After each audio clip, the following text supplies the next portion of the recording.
नमस्कार दोस्तों, मेरा नाम है अनुपम मिश्रा और आप सभी लोगों का द टाइम फ्रेम में एक बार फिर से बहुत बहुत स्वागत है। दोस्तों, हम लोगों के सामने ओपन है निफ्टी का डेली चार्ट। दोस्तों, हम लोगों ने बात किया था कि डेली चार्ट पे हमें जो है एक पॉज कैंडल की रिक्वायरमेंट है। ठीक है ना, एक पॉज कैंडल की रिक्वायरमेंट है, जो कि हम लोगों ने ये भी डिस्कस किया था कि हमें वो चाहे वो इस रूप में मिले, वो चाहे इस रूप में मिले, वो चाहे इस रूप में मिले। ठीक है, तो कहीं ना कहीं ये पहला ही वाला जो इसका जो रूप होता है वो हमें यहाँ पे मार्केट में देखने को मिला। और इस कैंडल को पाने का रीज़न क्या था? इस कैंडल के पाने का रीज़न ये था कि जब भी मार्केट में ऐसे बड़े कैंडल के डेवलपमेंट होते हैं तो अमूमन कई बार 90% कहूँ या 80% कहूँ, इस तरीके के कैंडल्स हम लोगों को देखने को मिलते हैं। बहाने के रूप में, एक्सक्यूज़ के रूप में हमारे पास क्या था, ये जो हमारी, जिसको मैंने थोड़ा सा इंटेंशनली एडजस्ट किया है केवल इस वाले पॉइंट को मैच कराने के लिए। मैं आपको पहले ही बता दूं, क्योंकि कल के वीडियो को अगर कोई देखेगा तो ये कैसी नज़र आएगी वो भी मैं आपको दिखा देता हूं। एक सेकंड बस दीजिए। ये कुछ ऐसा नज़र आएगा आपको। ठीक है, तो आप चाहे इसे मान लें या आप इसे मान लें, एक ही चीज़ है।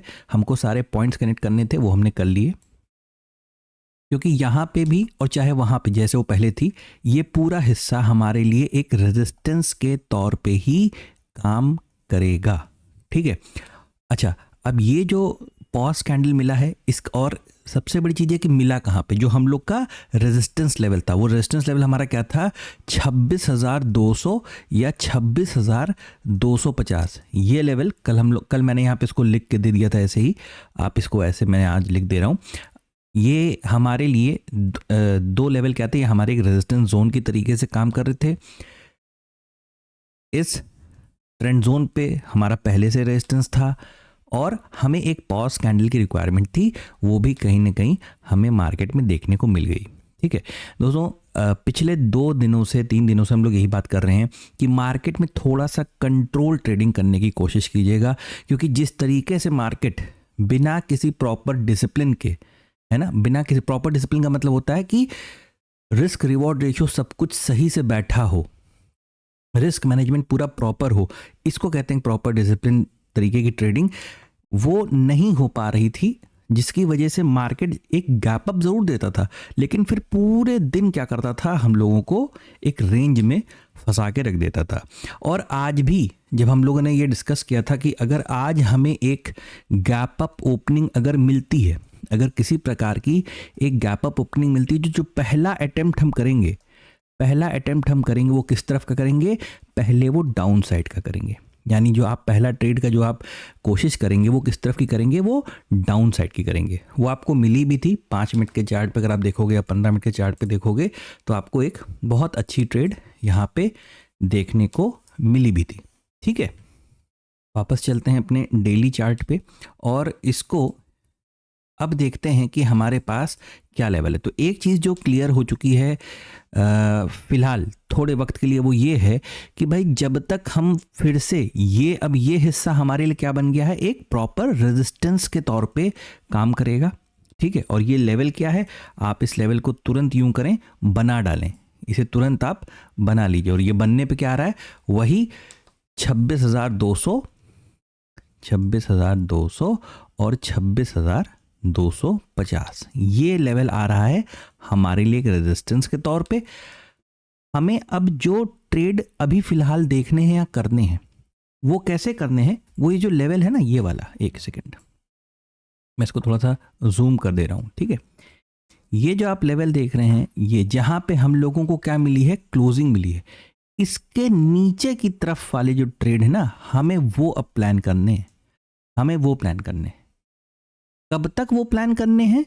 या तो भाई एक काम करें, मार्केट कल की डेट में फिर से इसी के बगल में एक और कैंडल बनाए, इसी के बगल में एक और कैंडल का डेवलपमेंट दे। यानी मुझे यहां पे देखिए, मैं चार्ट को नॉर्मल कर दूं तब आप बेहतर समझ पाएंगे। ये देखिए कि कल की डेट में मार्केट फिर से मुझे बगल में, अब इसी के अंदर चाहे मिल जाए तो ज़्यादा अच्छा ये रहेगा। मुझे यहाँ पे एटलीस्ट 2 कैंडल की मुझे रेंज दे दे। ठीक है, और उसके बाद अगर वो ऊपर की तरफ निकलना चाहता है तब तो ठीक है, तब कोई प्रॉब्लम नहीं है।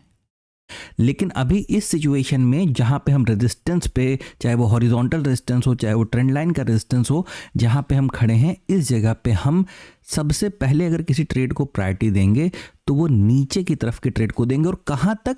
अपने प्रीवियस सपोर्ट लेवल तक। अपने प्रीवियस सपोर्ट लेवल ये कौन सा लेवल है? ये भी 50 पॉइंट का तकरीबन जोन है, यानी 26,000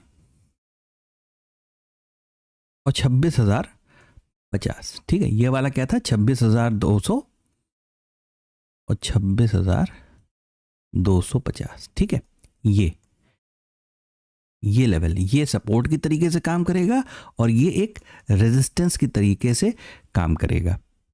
आइए फ्रेम को थोड़ा सा छोटा करते हैं और सीधे चलते हैं 30 मिनट वाले टाइम फ्रेम पे और देखते हैं हम लोगों ने क्या बात की थी। हम लोगों ने बात की थी, जो अभी मैंने आपको जस्ट थोड़ी देर पहले बताया, कि भाई एक गैप अप ओपनिंग अगर मिलेगी तो ज़्यादा बेहतर होगा। ठीक है, गैप अप ओपनिंग के साथ हमें क्या होगा? एक पहला ट्रेड हमें डाउन साइड का मिलेगा और वो ट्रेड कहाँ तक आया? जो हम लोगों का कल का एक सपोर्ट जोन, यहाँ पे माइनर सपोर्ट जोन जो क्रिएट हो रहा था वहाँ तक का। ठीक है, और जस्ट इसी सपोर्ट लेवल से मार्केट ने क्या किया? एक बाउंस लिया और ऊपर की तरफ गया। और जो आज का तकरीबन ये जो हाई पॉइंट था, डे हाई का ये जो पॉइंट था, माफ कीजिएगा डे हाई नहीं, इस कैंडल का, पहली कैंडल का जो हाई था, उसके पूरा बीच में ही आज हमको मार्केट अपना फिर से रेंज में जाते हुए दिखाई दिया। ठीक है, अच्छा अब इसको थोड़ा सा और सही कर लेते हैं इस तरीके से। ये देखिए, ये जो आप ट्रेंड लाइन देख रहे हैं, ये वाली, ये जो यहाँ पे आपको क्या दिखाई दे रहा है?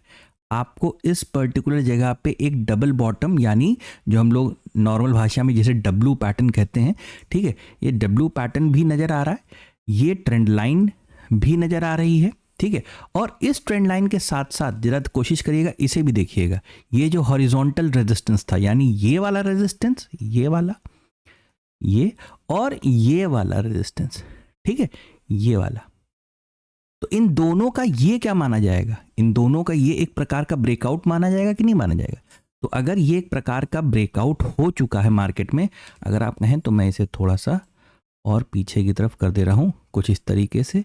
बस मुझे क्या करना पड़ेगा? इसे थोड़ा सा एडजस्ट करना पड़ेगा, बस। ठीक है, ठीक है, ये एक सेकेंड। अब ये हिस्सा जो कि ब्रेकआउट है, तो इसका एक रीटेस्ट भी होना चाहिए। तो इसीलिए मैं कह रहा हूं कि कल की डेट में आप जो भी कोशिश करिएगा, अगर कल की डेट में मार्केट हम लोगों को एक फिर से फ्लैट ओपनिंग या गैप अप ओपनिंग देता है, किसी प्रकार की फ्लैट ओपनिंग या गैप अप ओपनिंग देता है, तो पहला अटेम्प्ट आप नीचे की तरफ का ही ट्राई कीजिएगा। अगर किसी वजह से आपको मार्केट में एक गैप डाउन मिल भी जाता है, मान लीजिए काफ़ी हैवी गैप डाउन मिल जाता है, काफ़ी अच्छा, मतलब 100 पॉइंट के आसपास से ऊपर का, तो फिर मैं कहूँगा, जैसे मैंने कल भी बोला था, कि अगर ऐसा होगा तो आप वेट एंड वॉच करिएगा, वापस इसको क्या करने दीजिएगा? एक सिनेरियो डेवलप करने दीजिएगा। पहले आप एक सिनेरियो डेवलप करने दीजिएगा। ठीक है, और उसके बाद हम देखें, क्योंकि देखिए 26,250 और 26,200 ये हमारे लिए एक रेजिस्टेंस है। अब जब तक हम इसको वापस इस तरीके से नहीं तोड़ते हैं, तब तक हम बाइंग साइड के लिए अभी फिलहाल तुरंत, मतलब 1-2 दिन की बात कर रहा हूं, अभी हम इस तरफ इंटरेस्टेड नहीं होंगे। ठीक है, हमारी मार्केट इस लेवल पे कैसी होनी चाहिए? एक सेलॉन राइज की होनी चाहिए। कब तक?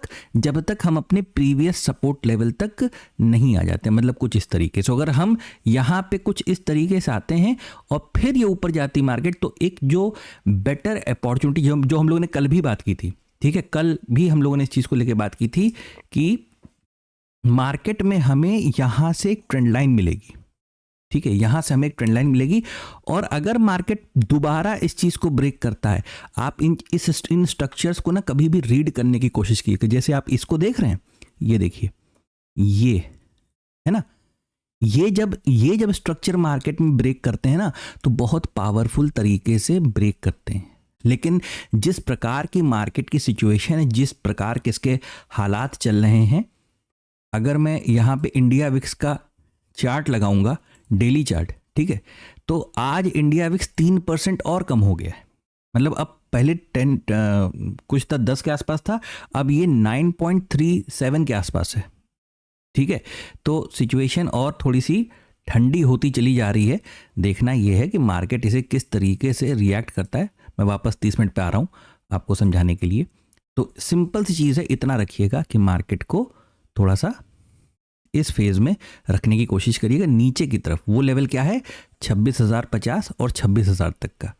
ठीक है, ये चीज़ एक बार अगर हम लोग अचीव कर लेंगे तो उसके बाद यहाँ पे जब मार्केट रेंज बनाएगा और टाइम बिताएगा, उसके बाद फिर हम लोग आगे की कहानी डिसाइड करेंगे कि हमें क्या करना है।